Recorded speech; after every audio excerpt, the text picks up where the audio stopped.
Have you ever felt that old houses have secrets? That every creak of the floorboards and every dusty corner holds a story just waiting to be told? Well, that's exactly how I felt every time I visited my grandma's house. It was a time capsule, a museum of our family's history. But I never imagined I'd find a real-life treasure map hidden within its walls. It all started on a rainy Saturday. I was helping Grandma clear out the attic, a place I'd always found both spooky and fascinating. It was filled with forgotten furniture draped in white sheets, looking like ghosts from a bygone era. Sunlight struggled to pierce through a single, grimy window, illuminating dancing dust motes in the air. The air smelled of old wood, mothballs, and memories. We were sifting through a mountain of old boxes when my hand brushed against something hard and wooden at the bottom of a large trunk. "What's this, Grandma?"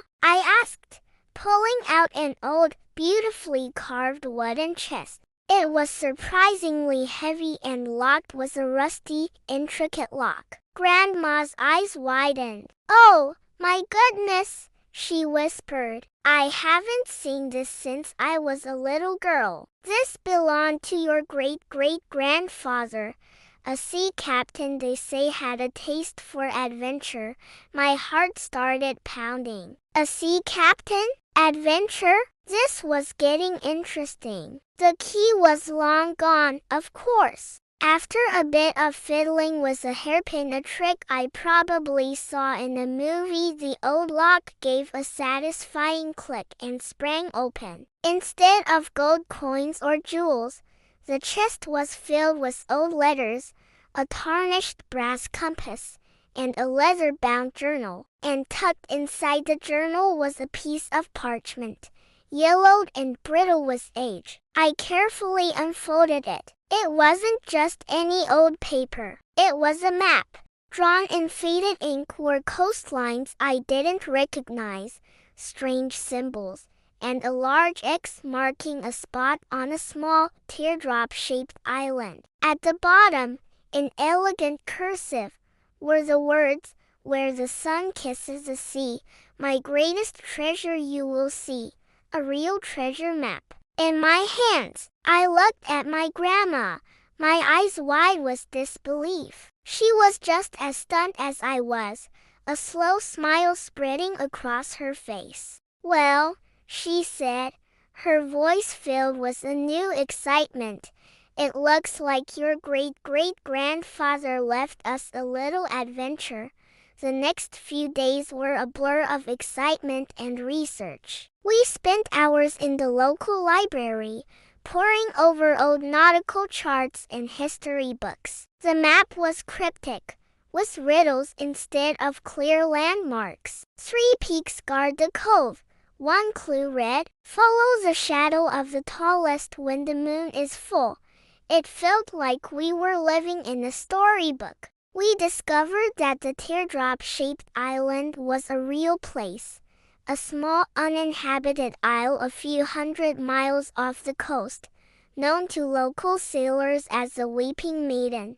The biggest challenge, of course, was getting there. I didn't have a ship, and my grandma's seafaring days were, let's say, a little behind her. But the spirit of adventure had taken hold. I started a crowdfunding page, sharing the story of the map and my great-great-grandfather. I didn't know what to expect, but the response was incredible. People were captivated by the story. Donations poured in from strangers who wanted to be a part of our adventure. Within a few weeks, we had enough to charter a small boat and hire an experienced local captain named Sal. Sal was a character straight out of a sea shanty. He had a withered face, a twinkle in his eye, and more stories than the library we'd just left. When he saw the map, he let out a low whistle. "I've heard tales about this island," he said, "but I never thought I'd see a map to its heart." with Sal at the helm, my best friend Alex, and myself as the eager crew.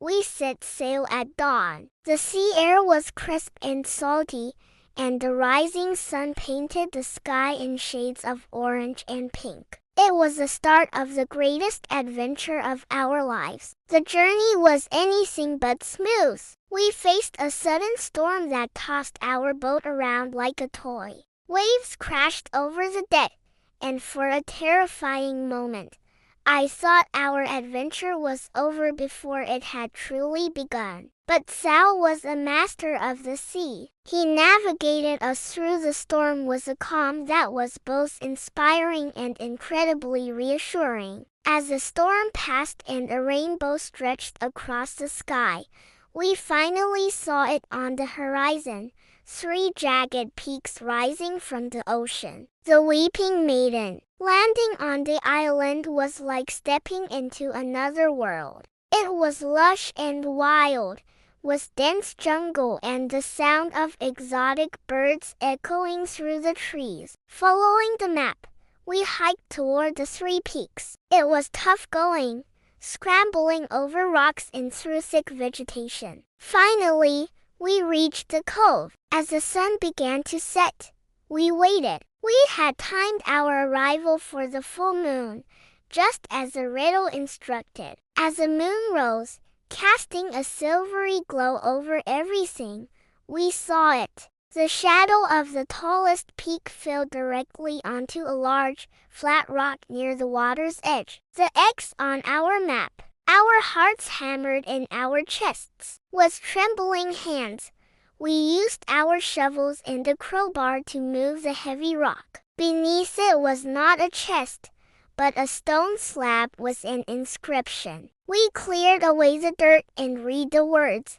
carved deep into the stone. It wasn't a map to gold or jewels. The inscription was a message from my great-great-grandfather to his family. He wrote about his love for the sea, the beauty of the world he'd seen, and how his real treasure wasn't material wealth, but the love of his family and the spirit of adventure he hoped to pass down through generations. He described this spot as his favorite place in the world, a place of peace and reflection. He wrote, "The real treasure is not what you find at the end of the journey, but the journey itself and the people you share it with." At the base of the slab, there was a small sealed compartment. Inside was a single, perfect gold coin from his first voyage and a small, worn locket. I opened the locket. On one side was a tiny portrait of him,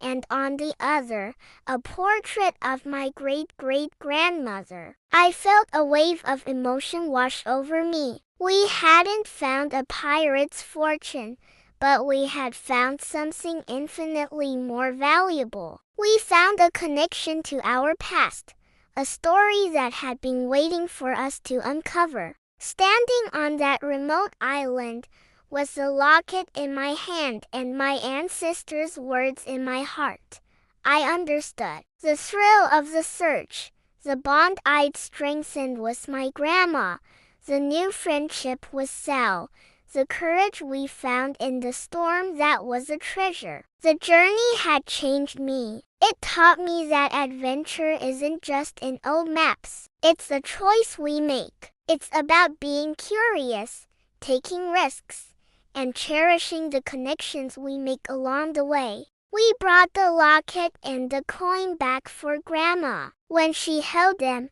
her eyes filled with tears. "He found his treasure," she said softly. "And now, so have we. So, maybe take a look in your own attic. You never know what stories or what treasures are waiting to be discovered." Thanks so much for coming along on this adventure with me. If you enjoyed this story, don't forget to hit that like button and subscribe for more tales of discovery. Let me know in the comments what is the most amazing thing you've ever found in an old house. See you next time.